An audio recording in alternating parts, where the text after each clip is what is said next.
Hello, everyone. This is the Revolutionary Think Tank podcast. If this is your first time here, this is a podcast about political commentary, a sprinkling of philosophy, organizing psychology, and revolutionary thinking. My name is 4AS, and this is my co-host, Mr. E. So, Mr. E, how are you going today? I am very well, 4IS. How are you, sir? Yeah, I'm pretty good. And of course, we've got our other co-host here for today. We have Kareem the Dream, our resident AI explorer and organizing psychologist extraordinaire. How are you going today, mate? Yeah, not too bad, not too bad. I'm going with the title independent researcher these days because it's a little less wanky. But I don't know, man. Independent researcher might be more wanky. you reckon? But I missed you guys, man. I really did. It's been a while since we've done this, so it's good to hang out again. And this is as juicy a topic as they come. Yes. So, Kareem, please prompt us as to what the topic of today is, because I believe this was one that you put forward. So, please hit us with why you wanted to cover this. Like it's a topic that's been on my mind for a while now, and like I guess in a lot of different ways. But the like manipulation is something like we have definitions for it, but the term gets thrown around like quite loosely as well. And when you have a proper think about like power dynamics in particular. Power dynamics infiltrate almost every interaction you could possibly think of. So it's not something like you can actually avoid, like in your day-to-day life. Like, there's plenty of different ways of looking at it, plenty of different frameworks, plenty of room for discussion on it. And I thought you guys might be interested to see, or you might have some insight on how these things play out in the political sphere, and I was really keen to get your take on it as well. So but by all means. But I guess before we kind of go into I don't know, maybe a Marxist or a leftist take on these sort of concepts. What does organizational psychology or psychology in general have to say about manipulation and power dynamics? Yeah, so I'll confess up front, I haven't gone to the primary literature to look up exactly what the research is on manipulation, which is what a good psychologist would do. But so what did I do? I just asked AI, what is manipulation? And what it came back to me with, like, made perfect sense to me. So the way I sort of think about it these days is, there's an element of deception that's involved, and there's an element of coercion that's involved. And when I talk about coercion, what I mean is we're not respecting an individual's autonomy. So typically, like when I think about manipulation, I think about, like let's say from an interpersonal perspective, if you induce an emotion in somebody with the goal of having them undertake some particular behavior as a result of that emotion, that's, in my mind, textbook manipulation. So like guilt tripping, for example, like if you put someone on a guilt trip to get them to, I don't know, do household chores or some shit like that, that's manipulation. Parents doing to kids all the time. That shit happens in family dynamics all the time. So on a basic level, like that fits the description. On another level, the idea of like forcing someone to do something, whether that be because of the power dynamic, whether that be because you're deceiving them into believing that it's good for them, or whatever it might be, also constitutes manipulation. But what's more important is whether or not you're actually respecting the person's autonomy. And here's where I want to differentiate it from persuasion, which I strongly believe in, because that's the way things should be done, which is you have a perspective on something, you make a solid argument for it, use logic, reason, evidence. If your argument is persuasive, then the other person is convinced. And they may or may not undertake a behavior as a result of that, but you respect their autonomy to believe what they want to believe or see things however they want to see it and behave the way in which they want to behave. That feels like a much healthier way of going about resolving disagreements or misaligned incentives in society. Right? Yeah, because like fundamentally the difference between those two concepts that you were just saying is that persuasion is you putting forth an argument and somebody finding within themselves that, no, I will make this change in perspective based on what you've said. Whereas manipulation is, hey, I've made this argument or I've made this statement, and I'm going to force you to change or to fit what I've just said. Like, Sorry, can I interject there?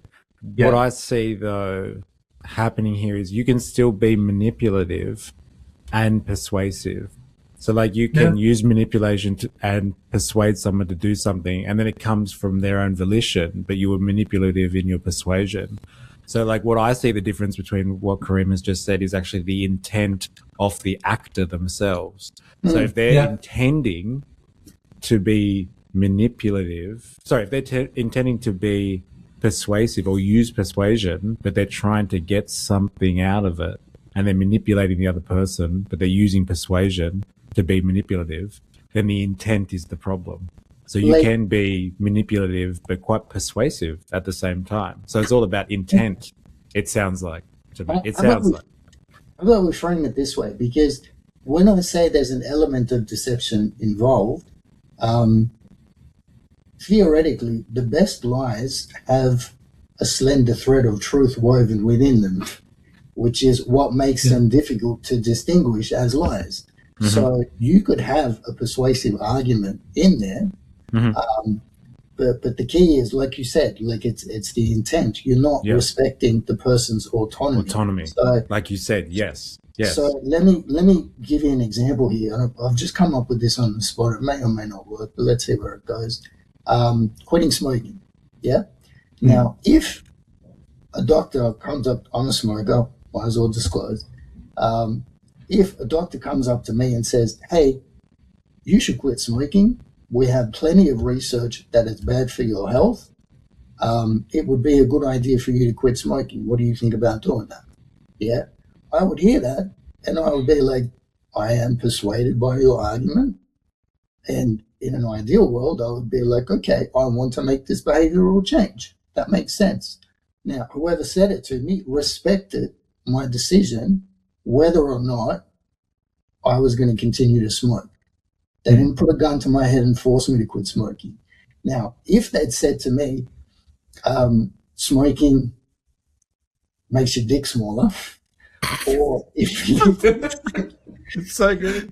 Oh, shit. I didn't know where this was going to be. And like in the room of, what was it, Mad Men? Where it's like, they've just been told that. And it's like, oh shit, I better quit smoking, like right now. Yeah. Like John Hamm's character is just immediately puts out his cigarette. Let me give you another one. What if they said to me, smokers are the scum of society. That's why you should quit smoking. What they're actually doing to me is inducing a sense of shame, like a feeling that I am less than other people as a result of my smoking, with the goal of getting me to quit smoking. So they've induced an emotion in me which has attempted to coerce me into a particular behavior. So does that distinction sort of resonate with you guys, or? Well, like it does, in the sense that, like, if you are willing to accept the fact that all smokers are scum, then that's not really a form of manipulation, because maybe all smokers are scummy, and you believe that, and then you're just like, oh, holy shit. It's the same as in it's the same thing as a doctor saying all smokers will die of smoke inhalation for a long period of time. It's the same level of like, oh shit, that's probably true too, that all smokers will probably die a horrendous death. I better stop. So like, it just depends, I guess, what you think is factual at the end of the day, because like doctors could be lying about the extent of like the damages of smoking, because one thing that I've noted with smoking as well, like smoking as it developed in modern society anyway, with the use of like nicotine and tobacco specifically, was about like, it actually has some benefits to it. Like it can help you concentrate for longer, and there's other benefits. Yes. Like it didn't always come from like at the moment, when you like, I like the scum example, because there's this funny like joke in South Park where they go to the Museum of Tolerance, and like they spend all this time. Have you seen it, Kareem? Have you seen it? No, they spend all this time like convincing the boys that they must be tolerant and not make fun of, I don't know, like gays or like black people or minorities or whatever. And then, like they're like, do you see, boys? Do you see why tolerance is so important? And then out the front, there's this person smoking too close to the building, and they're like, "Oi, get out of here, you dirty smoker! Yeah, tar breath, go kill yourself somewhere else, you dirty bastard!" And they start yelling at it's hilarious. It's hilarious. But like, I know what you're saying. Like, if you're just like playing at someone's like, I don't know, emotional vulnerabilities to get them to do something, then yes, that's direct manipulation. But like, you could say that like telling someone they're gonna die if you keep doing this, like they could be misconstrued as a form of like, I don't know, emotional blackmail or something. But again, it comes back to the intent, but because like, this deception really, like in my mind, is an important part of the phenomenon of manipulation. So like when the person told me, well, theoretical person says to me, "You're going to die from smoking," like, do they genuinely believe that? Like, is there intent to deceive me if they're not 100% sure of it, but they just want me to quit smoking anyway? Like your eyes will go square if you watch TV. Is that, do they genuinely believe that? Or wait. My mum told me that was going to happen. Are you telling me she lied to me? So, I mean, for me, that actually really happened. So this is, it's like, this is how this kind of stuff plays out on an interpersonal level. And like within the field of psychology, we have what's known as the dark triad of personality traits. I'm not sure if you guys heard about this. No. Please go into it. Is that like the opposite of the Holy Trinity? The dark triad. Like for some people it is like it's big, and I'll show you how it's connected to power later, but like psychopathy, narcissism, and Machiavellianism. So psychopathy, that's like all three of these are sort of characterized by like a lack of empathy for other people, an inability to delay gratification. There's distinctions between them. Like narcissists have this sense of superiority about them. They're willing to engage in manipulative tactics in order to assert power over other people, because like the acquisition of power and this I guess obsession with image and image perception is really important to them. So like, power to them is control over other people. With psychopathy, like it's there's a callousness that's involved, like a disregard for the well-being of other people that sort of characterizes what that is. Machiavellianism's a little bit different. I haven't looked into it as much, but it's the idea that you're willing to stab someone else in the back to get ahead. Like to what extent are you willing to step over the next person in order to advance your own goals, as opposed to like you do your thing, I do mine, and we all rise together, sort of. So is that like an official psych term? I didn't even know that. Dark triad. Yep, there's research on that. It was one of the first assignments I did in psychology. So Right. there's plenty of research on it. What AI was telling me today, just before I logged on, was turns out that a lot of these people that rank high on the dark triad traits wind up being able to significantly advance their corporate careers and end up in positions of power. Because you'll probably tell me this is a capitalism thing again. Say the line, mystery. It's capitalism, baby. So good. yeah, keep going, Group. Being able to make tough decisions without regard for people's feelings can help you make difficult managerial decisions, like firing people, like firing 1,000 people, like restructuring, like this sort of stuff. So these people tend to be better suited to positions of management than someone who empathizes with every single person they fire. Because they like the emotional weight of what you have to be able to do, like when you're sort of asserting your authority or trying to resolve conflict, can be crippling for some people, which makes them like not as suitable for like positions of leadership where tough decisions need to be made. There is a fine line in that stuff, because there's plenty of research out there around like what good leadership looks like, and from the stuff that I've done in OrgSci, a lot of good leadership stuff is just about building better humans, really, like being better communicator, being like better at resolving conflict, like problem solving, like connecting with people, relationship management, that sort of stuff.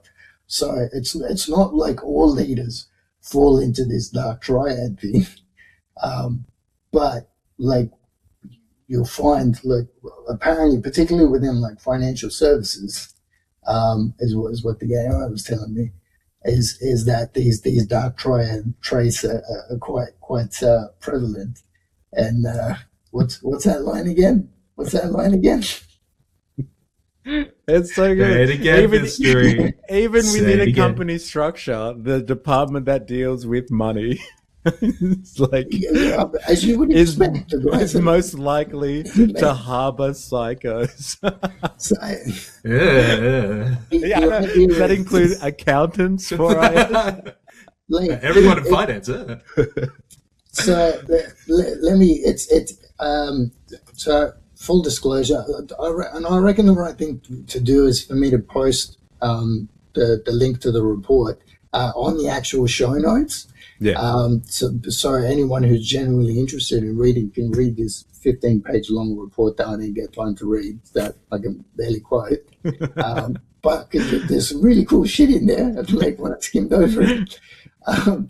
But I just happened to ask it, hey, give me some things that I can talk about on the podcast as well. And it came up with a good question. On corporate power, if the modern economy explicitly rewards lack of empathy and ruthless risk-taking, are we accidentally breeding corporate psychopaths? Is a moral CEO actually failing their fiduciary duty to shareholders?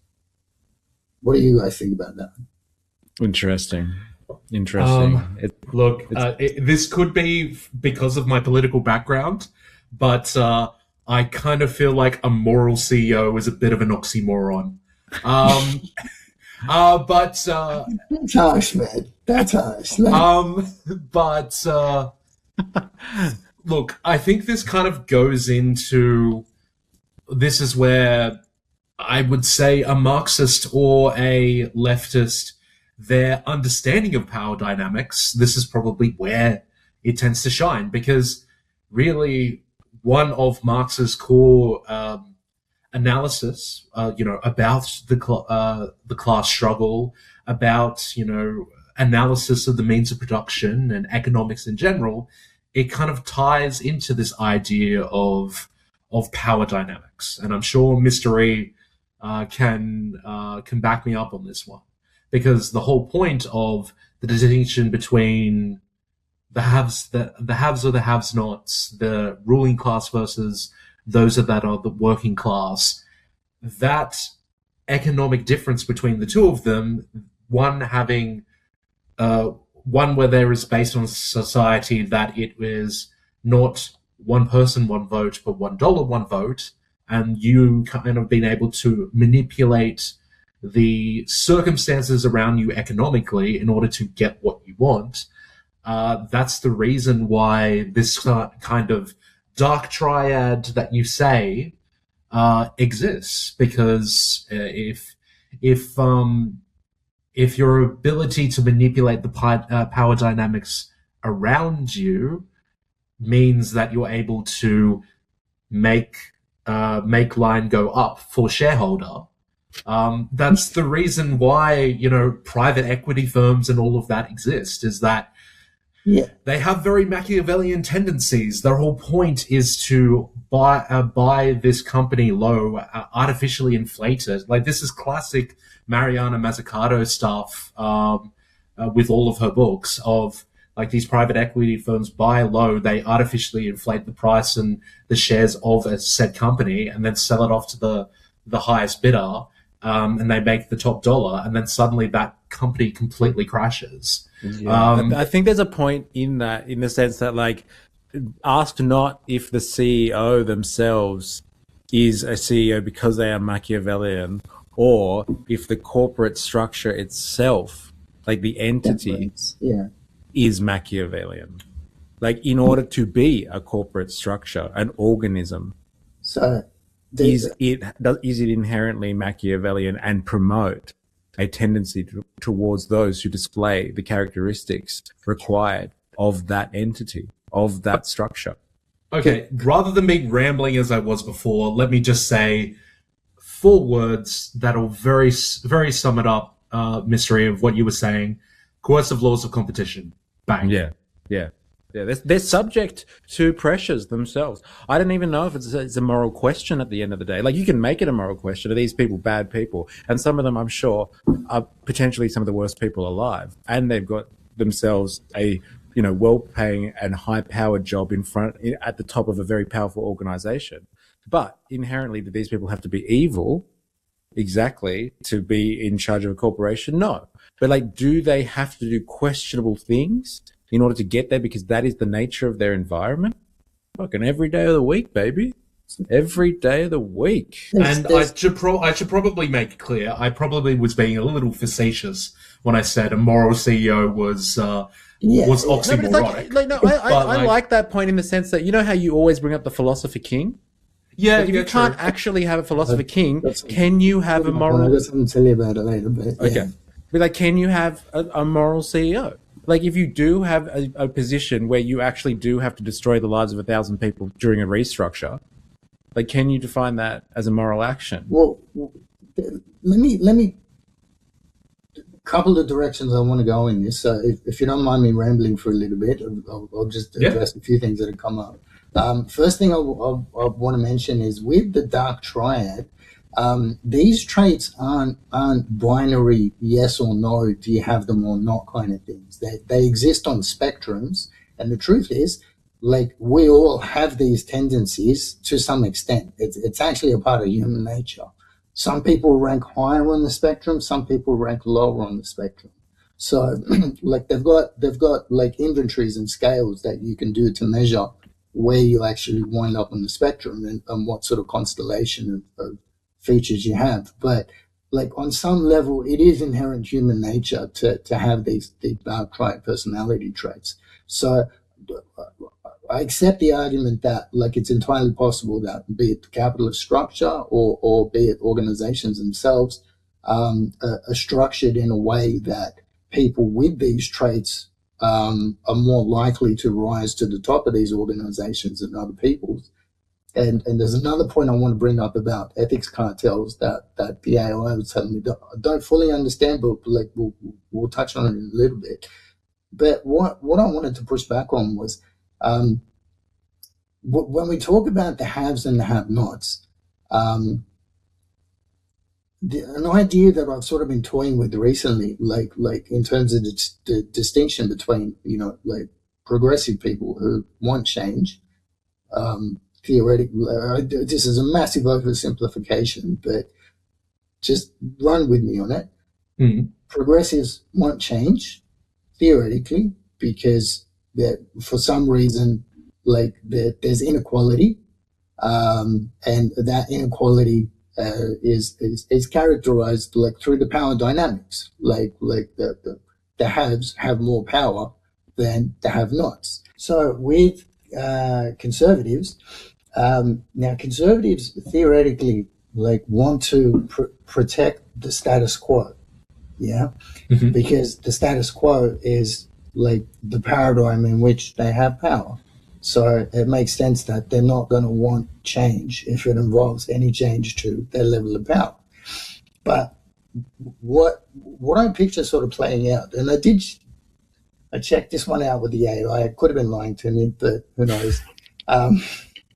It said I might be onto something with this one, because I was making the point that when you get the have-nots eventually becoming the haves, then they turn from, theoretically, they now want to protect that new paradigm as well, because they now have power.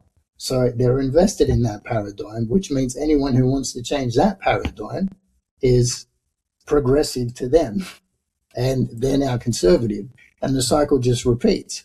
So who has power at any one point in time feels like a game of Russian roulette. Like anyone can be on top. It's almost like inequality is unavoidable on some level, which is a really contentious statement to make. I get that, but like the idea that that everybody wants. And when I say power, what I mean is at the very minimum, control over your own life. Yeah, like at the most basic level, everyone wants to be able to do whatever the fuck they want to do. That's universal.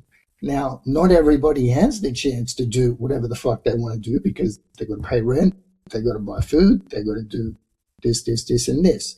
So the people that are disadvantaged, who do not have as much access to opportunity to be able to do whatever the fuck they want to do, are the have-nots. And of course, this stuff exists on the spectrum, but theoretically, the haves, who can do whatever the fuck they want to be able to continue to do whatever the fuck they want, and are heavily invested in protecting that paradigm. So they'll fight you for it. But it just feels like a cycle to me that could keep repeating. Well, what do you guys think about that, right? You know what's incredibly hilarious, Mr. A? Not your analogy, Kareem, but like you did a very good job at explaining historical materialism. So, okay, so I'll just get you up to speed, Kareem. So, historical materialism is basically like a Marxian term, if you will. It's kind of related to the idea of dialectical materialism, and I'm sure you'd be privy to that sort of thinking because of DBT anyway. But long story short, the natural opposing forces that happened within concepts within our material existence altogether. So, like a classic one would be not knowing and knowing. You hear about a concept, you want to know what specifically that concept is, and then you learn everything about it from all of the sources. So that kind of opposing forces of, say, being ignorant about something and then and then knowing all about it. There's that kind of push. There's that push and pull of like, oh well. The Dunning-Kruger effect, for example, of like, do I know as much as I do know? Do I not know as much as I do? Oh, is this a false understanding of this? Is this a bad understanding of this? Until you've heard all the sources and all of that, and you know everything there is to know about that certain topic. That kind of direct push and pull is what dialectical materialism kind of focuses on. Like, I'm doing a very broad stroke understanding of dialectical materialism, but it's like that sort of that's pretty good. But historical materialism is an aspect of that where throughout history and, to use the topic in terms of power dynamics, there has always been that kind of natural push and pull with all the different the haves and the have-nots. Sorry. It's a false dichotomy because it is a spectrum. Like it's some people have a little bit more than other people that can kind of do what they want. Like it's. Sorry, I interrupted you. But I guess it's of the spirit of the abstraction, if you will. Yeah. But like historical materialism, it would be like, say, in the slave mode of production, if you will. There were the slaves and the masters. And then when it came to feudalism, it was the serfs and the lords. And then it's come to capitalism, and it is the capitalists and the working class. Through that, whether that is from ancient antiquity all the way to the 21st century, there has been a moving of that kind of historical materialism, that push and pull between the different classes that are made, the different types of haves and have-nots. But through that, we've steadily opened up the idea of politics and the idea of not knowing to knowing through the ages, where we've gotten to the stage of trying to make things less and less unequal, or, to widen and widen the net. And it's entirely possible that once we, I guess, cure this economic situation that the working class finds itself in against the capitalists, and we create a much more equal society, that there is a new problem that emerges, whether that is socially, culturally, and maybe even furtherly economically, that we then have to work through in historical materialism terms, that new moral or social question. And then we go to the next one, and then we go to the next one. But before we deal with that next question, we need to answer and solve the current question in front of us. Yeah, no, I get that. So, my high level take on it is because we've been moving towards like a knowledge economy, which isn't as heavily based in the finite resources that we have. Like my argument is that traditionally, whoever controlled the land, whoever controlled means of production, whoever controlled that stuff,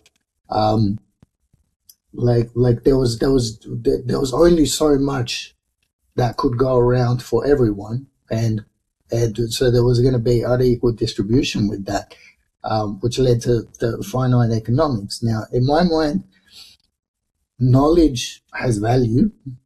New knowledge, therefore, has value. Not all new knowledge is valuable, but like to some extent, if we can keep creating knowledge, then there's always new knowledge to be created. That's an infinite well. That's an infinite supply. Not all of that new knowledge is going to be valuable, but on some level, we could theoretically create infinite value. So there should be a way for us to eventually get to a place where there actually is enough to go around for everyone. Yeah, we're not fighting between who has more and who has less because it's a fixed pie. In my mind, the pie is infinite, and eventually we're going to get to it. This might be a bit naive of me. I'll acknowledge that. No, that's not what I'm smiling about.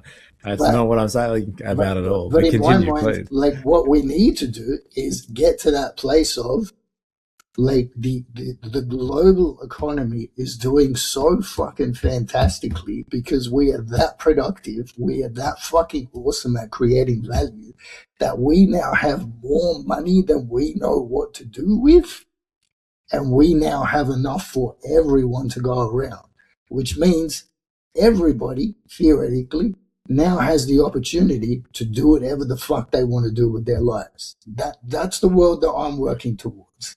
So, are you sure you're not a Marxist? Yeah, I was about to say, it's so chef's kiss when a non-Marxist explains the Marxist utopia, if you will. Like that, well, that's like the logical, what he's just described is the logical trajectory of historical materialism, as you described. As the productive forces, as you were saying before 4AS, develop because of the class struggle. So as the class struggle develops, the haves and the have-nots, as you were describing before, Kareem, go from cycling through once you were a have-notter, and now all of a sudden you're a haver. Yeah. And somehow you've been able to change the struggle into your benefit, and now you sit on top and you want to conserve the world for yourself, but slowly the next lot of have-nots underneath you are going to kind of turn that relationship on its head, and then they'll try and maintain. But each time they move through the system, there's a general development. It's not just a reiteration of the old system, but with like they just flipped classes. It's actually based on a development, a progression, as you were describing before, progression of the old historical mode. So in the progression, as 4IS was describing, usually there's an advancement of what is civilized behavior. So before it was okay to own people in slavery, then serfs they were kind of like, yeah, maybe we won't call you slaves. We'll just tie you to the land. Yeah. You're free, kind of, and you can live here, but I own all your shit. Yeah. And then now we're all free workers. Like technically, I should be able to, if I live in a good enough country, I should be able to just be like, you know what? Yeah, I can just leave the country anytime and work anywhere in the world. So I still take my labor and I use my labor in that class relation. I'm still just a worker, like a peasant or a serf or a slave. But like I can go anywhere now. I call no man master. I call someone a boss, but no one master. But like each time there's a level of progression in that system, but it's all predicated on what you were describing before, Kareem, which is the productive forces, as in our science, our knowledge, and our technology have increased each step and increased the general production for all. So like, as you said before, it's not just haves versus have-nots. There's a spectrum in between. And as we get more and more productive, there's more on the spectrum now because like there's a diversification, a massive social division of labor. And not everyone has to be a value-producing have-notter. Yeah. Or not everybody has to be like this conglomerate have class that kind of controls everything. There's a huge spectrum in between, but because we produce so much shit. Now, what we're talking about here is potentially each time there's a new reiteration of the class struggle, and like these elements get further and further, like let's say smaller and smaller because we're so much more productive. Will they cease to exist because of how productive we are? Yeah. Now, the $1 million question is though, can you just be productive enough to release ourselves from that class dynamic that you've explained already, the haves and the have-not cycle? Or do we need one final battle to end all battle revolution to finally eradicate the class system? That's the $1 million question. Here's where I get really naive on it, because like what in my sort of perfect world, what happens is I don't think we actually eradicate inequality altogether. Like, I think on some level, there's always going to be a difference in people's capabilities. There's always going to be some capabilities that are in higher demand than other capabilities, like just purely because that's how humans work. And the capabilities that are in demand, if we go back to this power dynamics thing, are always going to have more power than the capabilities that are in less demand. I think that's an unavoidable fact. I don't see any way to actually get around that. So if inequality is always going to exist, like what I do think we can do a better job of is not having the top 1% hoard as much wealth as they do. But what I imagine, like what the naive part of me imagines, is that eventually these guys, like not just the top 1%, the top, I don't know, 20% will have so much fucking money that we can afford to tax them and they're not going to whinge about it because they can still do whatever the fuck they want to do. Like it doesn't actually make a dent in their power. And with the money that they get taxed, we've now got UBI, we've got UBS, like we've got, or a hybrid combination of the two. Like we've got social support structures in place to prevent anyone from not having. So we find ourselves in a situation where nobody ever has to worry about where they're going to live, about what they're going to eat, about getting medical care, about getting education. And education in terms of like quality of opportunity, I think is where it all starts. Like beyond that, in terms of who gets what jobs and what opportunities, it's far more complex. But like in my mind, if we can provide that basic level of cover for everybody, then we now arrive at a world where everybody can do what the fuck they want. And that's my utopia. That's post-scarcity economics. Like, can I put it to you though? Like you said before, we're already in a system where it would seem that we have like at least the productive capacity, if not the capacity already, for there be enough wealth for everybody to kind of enjoy. Yeah, look, So like all I'm saying is, a good point. Technically, we do have enough to be like technically. See, that's the thing. It seems like a mere technicality, but the fact of the matter is, and I would argue that like your point is more kind of true than anyone really pays any attention to, is that we actually are at a point now where we could provide for the human race and like everybody could have a pretty goddamn, like in terms of wealth production, like wealth, and I don't mean money, I mean just like stuff that gives you a fulfilling life and gives you the ability to be free enough to like describe, as we were describing before, do whatever the hell you want. So because like we can cover everybody's basic needs to enough of it to give everyone a high enough standard of living where they can just decide what they want to do with their own time. I think we are at a point there now, and I would argue then that if we are at a point like that, because we still live in a class society though, that is the one thing that is going to hold us back from ever truly realizing the point that you're talking about. I don't think that you can ever satiate the people that you're talking about. Like just them having enough money. Like some people are like billionaires.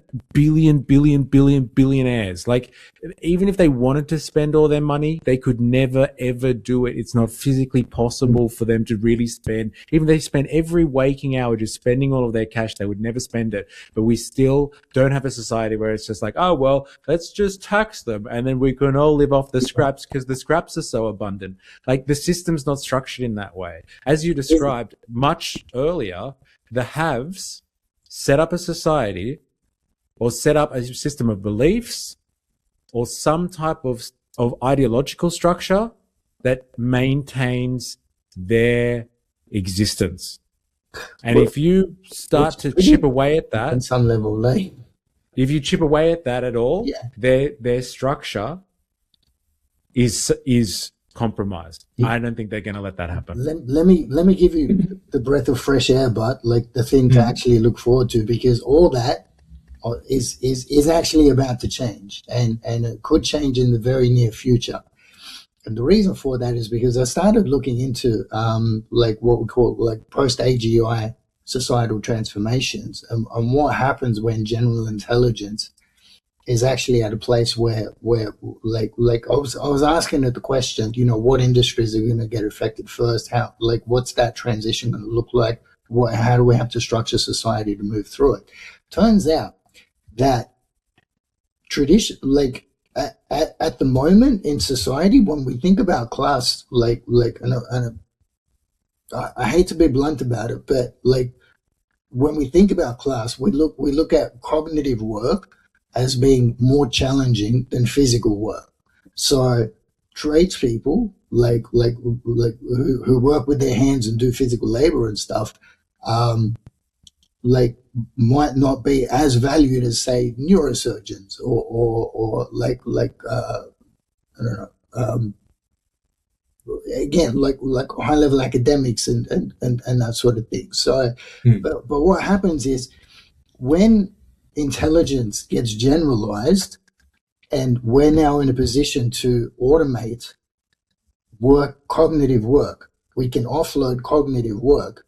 And when you think about cognitive work, if it involves you staying in front of a computer, using your keyboard and mouse to do your job for the majority of the day, chances are you're doing cognitive work. Now, that's the stuff that's actually going to get automated first. So the people who are currently occupying these positions of power are very quickly going to find themselves out of a job because the AI can do it better than they can. That's the direction that we're headed towards. And it turns out that because robotics has a much bigger lag time behind it than the development of AI, the people that are in trades positions where they have to use their body and minds in really unique ways, we're not going to have robots that can do that stuff for at least 20, 30 years. Like that stuff is quite far away. So, because the developments in that field are happening much slower. But the cognitive work stuff is going to get automated a lot sooner. So those people are going to have to go through the literally a class transition where they're not as valued as they used to be.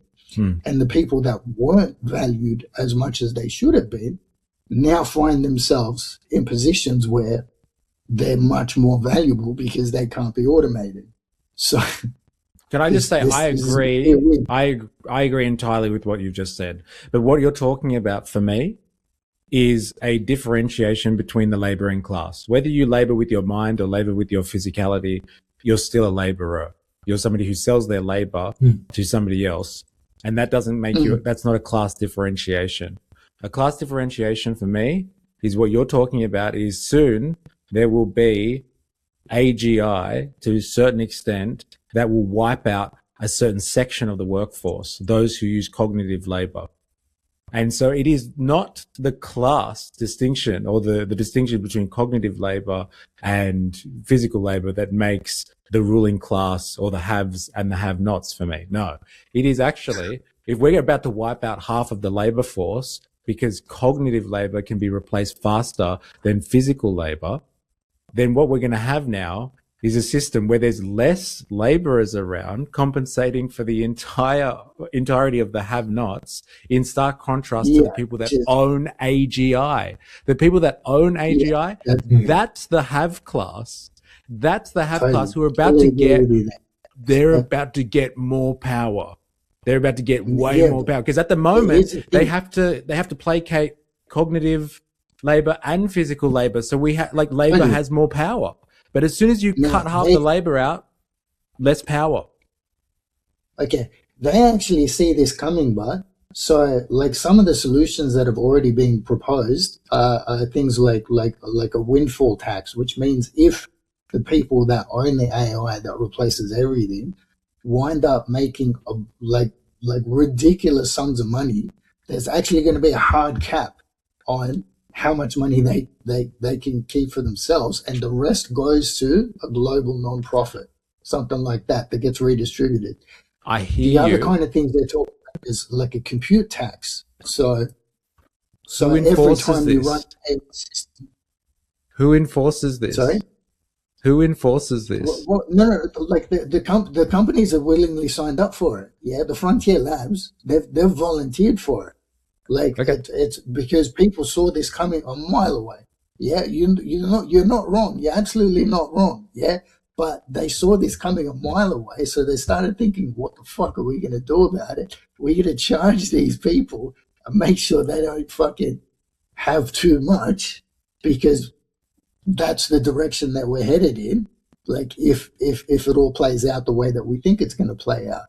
And so these guys that were about to get a whole lot were like, yeah, you know what? We probably don't need that much. You guys can take the rest.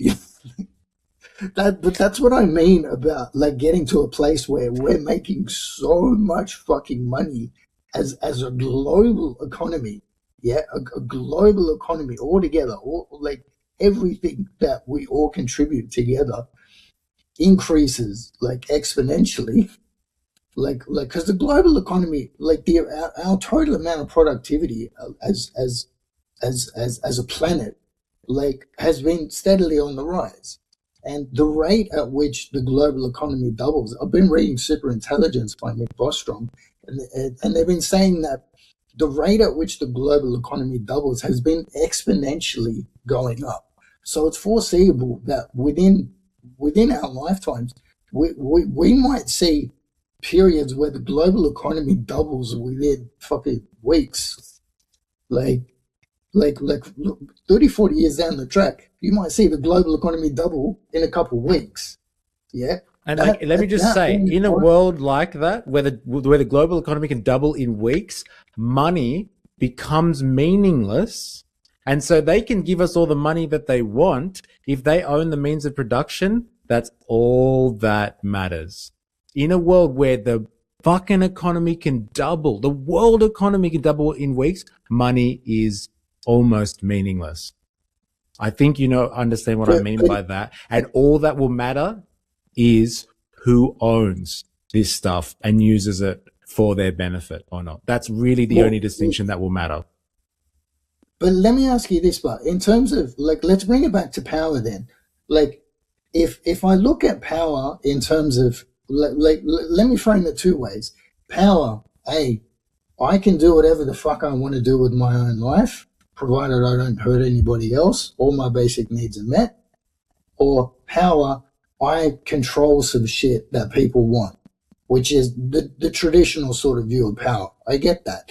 But if we get to a place where you can do whatever the fuck you want to do with your life, that inequality still exists. Yeah, there's still people that own the means of production, and ownership isn't sort of freely distributed or anything like that. But we've effectively taxed it enough so that there is enough to go around for everyone. How much does it actually matter that some people have more than others if, at the minimum, everybody can do what the fuck they want? Everybody has the opportunity to live a free life. I challenge the question. Because if it really doesn't matter, then why do they need to own the means of production then? Socialize it. It's everybody's. I feel like what you're also presenting as well, Kareem, is it's a bit of a Matrix blue pill, red pill scenario. Yeah. Because like it is what the traditional Socratic dialogues were about. Do you want to be would you rather be a pig satisfied or a man dissatisfied with the knowledge of what's happening around him? That was like one of the original I guess meta ethics / like moral conundrums that Socrates was dealing with, or in Plato in like his Socratic dialogues and that sort of thing, is like, would you rather live in a fantasy that's kind of disconnected from what the reality is around you, or would you rather know the truth and try to fight for the truth? And he ended up in the end being like, well, I don't want to be a pig satisfied. I'd rather be a brooding man unsatisfied, because satisfaction within itself is not enough. Like fighting for truth, fighting for justice, fighting against the inequality is what matters. If we're talking about, instead of saying we can do whatever the fuck we want, let me frame it more specifically as saying, you define for yourself what a good life looks like. Yeah? It could involve purpose, meaning, like we could use a Japanese concept of ikigai, which I absolutely love. But you define for yourself what is the best possible way for you to spend your life. Now, once we have we're going to get different definitions for different people, and it's going to differ cross-culturally, yeah? But we should be able to statistically calculate, if I ran a survey, yeah, what percentage of people are living a good life according to their own definition. Now, what I was saying was, in my utopia, it's we don't get to 80%, we don't get to 90%, we get to 100%. We don't leave anybody behind. Yeah, like leave no one behind. Yeah. If we arrive at that 100% figure and we still have inequality, because inequality in my mind is unavoidable. Like I don't see any way around that. Like it's part of social dynamics.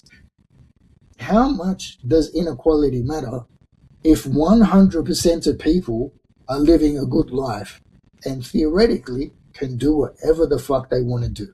Doesn't matter who owns what, who does what, as long as they're not impacting on me and my ability to do whatever the fuck I want. Only insofar as the concept of means of production is the thing that enables these people to have 100% freedom. If my 100% freedom is based on the fact that there is some machine out there or system of machinery that caters to all of my needs, feeds me, clothes me, houses me, does all of the stuff that keeps me alive, functioning and satisfied so I can live a life of full existence, that's what the means of production really are about. And if AI fits into that means of production that gives me this free existence, that does all of the work that humanity would normally do so we can reproduce ourselves as a species, if that stuff is in someone's private hands, and private hands allows them the power to flick the off switch, then am I truly free? Because if it's in private hands, that's a fair question. That's the only thing that I mean when I say things like means of production. I know they're really bastardized terms, but like honestly, if my freedom is assured, that's fantastic. I can't wait to live in that world. But like it has to be owned or controlled by all of those free persons then. Not by one person who can indiscriminately cut it off, potentially. That's what privatized ownership means, really. But to be completely honest, when Mystery was talking about the idea of switching things off, like my immediate first thought was to go back to one of our previous conversations with Big D and the idea the AI girlfriends and the what was it, replica AI stuff. Like, can you imagine an AI that, yes, it is able to do everything for you, and hey, you are satisfied, and hey, it has the 100% where everyone gets their best quality of life, their best life. They live their best life that they want to. But much like with replica AI, if somebody is owning that product or owning that lifestyle, at any time, if you don't sign the right terms and conditions, they can just switch it off. It's a valid question to ask, are you truly free? Okay, well, let me, I agree with you 100% on this. And the thought of someone just flicking the off switch, like terrifies me, yeah? But in terms of, when I think about a bigger picture, yeah, like if AI is going to be a huge part of our future, somebody has to be responsible for the maintenance of it at the very minimum, yeah, to make sure that it runs smoothly. So somebody is tasked with oversight of it. Now, whoever has oversight of it, theoretically, has power. They can flick the off switch. Now, whether or not that power lies within corporate organizations, or whether or not it lies with governments, or whether or not it lies with a completely different type of leadership structure, there is always going to be a leadership structure in place with whom power will become centralized. And that part of it is absolutely unavoidable. You can choose whoever the fuck you want to put in power, and they can come from wherever the fuck they want, or you can even try democratizing it as much as possible, which on some level will eventually make it more efficient and more difficult to run, because we need to be able to entrust people to make decisions in order to like avert crises when they happen. Like, let's say there's a cybersecurity attack and someone's got to pull the trigger on something. Someone has to actually flick the off switch. If you're in a crisis situation, there's no room for democracy. You can't afford to sit around and ask everyone what they think. You've got to make decisions on the spot. That's why different types of leadership are suitable for different types of situations. Now, if leadership in and of itself is an unavoidable aspect of social dynamics, yeah, I haven't spoken to any anarchists. They'll probably fight me on this one. I don't really care. The way I see it, leadership on some level is an unavoidable aspect of social dynamics. Now, if leadership is unavoidable, so is power dynamics. And if power dynamics is unavoidable, so is inequality. So on some level, we're stuck with these problems for life. Yeah? That, like, means of production can factor into the equation, but the core problems itself, like, are not going to change. No. Look, can I just say, there will always be a need for a form of hierarchy, I think is what we're talking about here. But there are justifiable hierarchies, and there are institutionalized hierarchies that justify their own existence because they're a power structure that now justifies itself because it's powerful. There are always justifiable hierarchies. For anyone who has children, they understand what a justifiable hierarchy is. Because there's some things that you just can't trust children to do. So you got to tell them what to do. So there are justifiable hierarchies. But what I'm talking about here is different. The class system that we have at the moment is justified on the legal structure, which is private property. And so, like, if you have private hands, you don't get to choose who turns off the off switch. But in a system where we all get together, in a system where we all get to choose, and like, even if we get to a system where there's almost consensus, which is pretty difficult with 7 billion people. But let's just say we get to a system that's almost consensus. If the person that we all choose to control the off switch makes the wrong decision, well, at least we all had a say in it. I think it's still much better than some private person that has control over it just because they were born into the right family, or they amassed the right amount of money. They were there at the right place at the right time. Those variables, they don't factor in as just to me. But like a system where we get to democratically decide who has control over the off switch, I can live with that. I can die with that, actually. Much nicer than just some random private owner, some random private relation.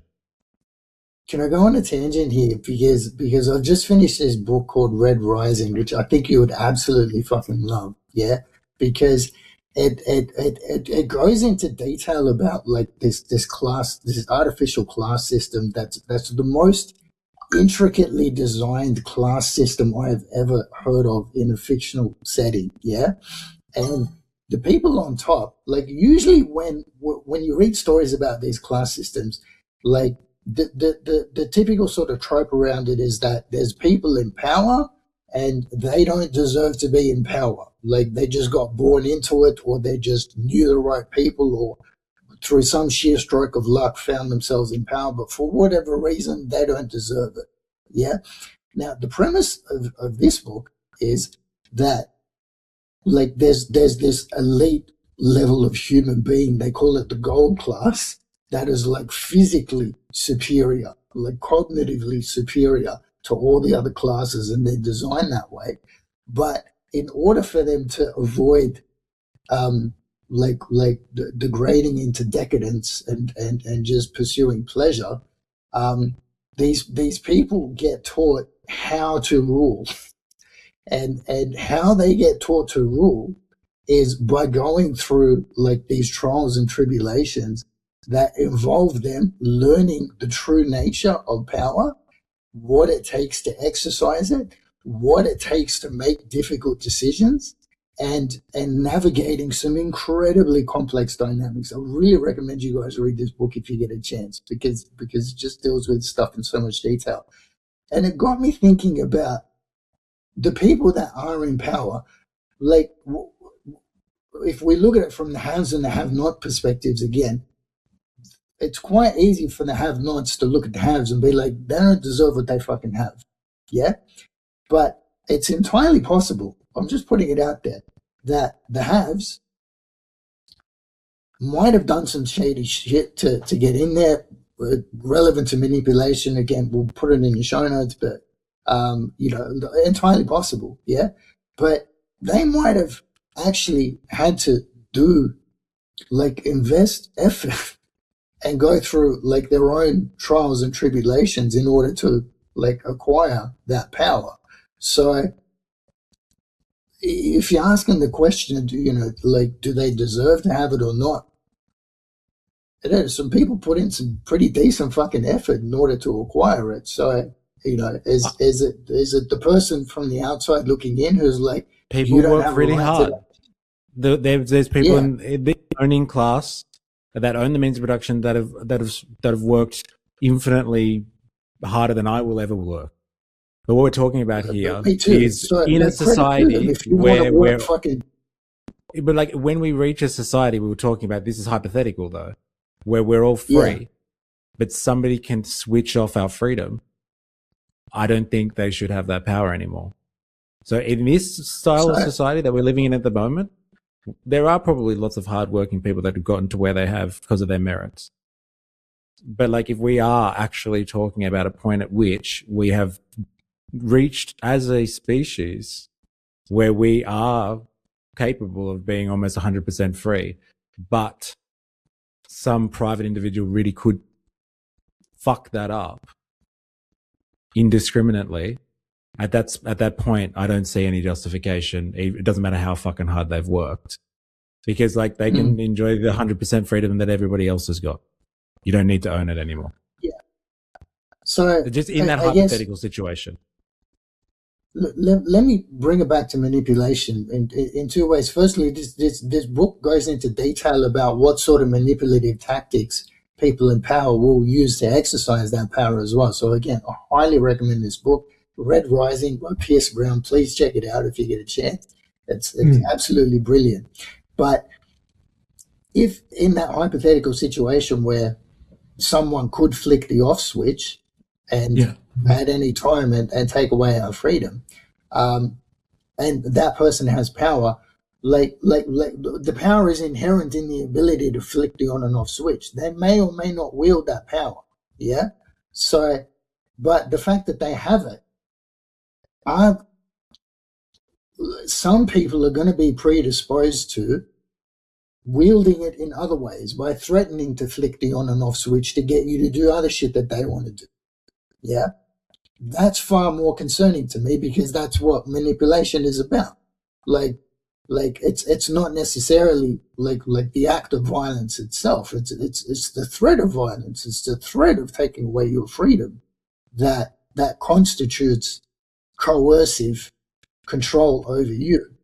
And again, if there's any level of deception that's involved in what they're making you believe about what they are and are not prepared to do, I mean, you could look at this from a game theoretic aspect, but I'm far more concerned about people in power manipulating than I am about people actually having power.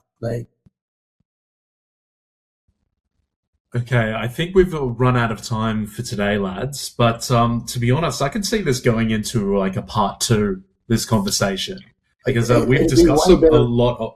We've discussed a lot of very interesting things. Yeah, and I knew you guys would love this. That's why I proposed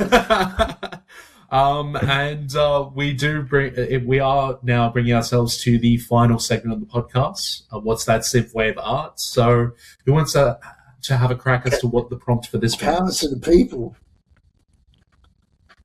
That's what it looks like to me. Okay, let's go with that one. Okay, for the prompt for this one was, the subversion of power dynamics to establish a revolution and a new way of thinking in society. Oh, okay. So, like, indirectly, power to the people. But, like, my personal favorite in this artwork is the arm in the middle where I have no idea who that's actually coming from. It's not actually attached to anyone. It's just like unless somebody has a very, very long arm and like they're off screen and they're like, Like, do you have power if you don't have a body? Like,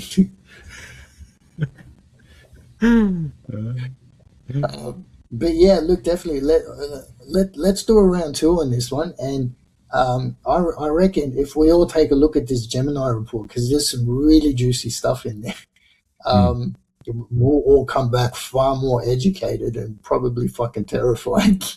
And to be honest, I wasn't actually able to get into my Foucault stuff because Foucault kind of covers a lot of this stuff. Foucault talks a lot about power dynamics. Like, I'm trying to get into that as well. Yeah, so I think there definitely should be a part two. So with that sentiment, thank you everyone for tuning in today. Thank you again, Kareem, for joining us. We always appreciate you on the podcast. Missed you guys. Missed this, yeah. And remember, everyone, to like, share, and subscribe. And remember to keep thinking and keep learning. And to sign us off, I'll give it to you, Mr. E. Thank you very much, 4AS. And to you, Kareem. Thanks for joining us today. Robust discussion as always. I love it. Love it. And to all of you out there, please remember, I am, you are, we are a mystery.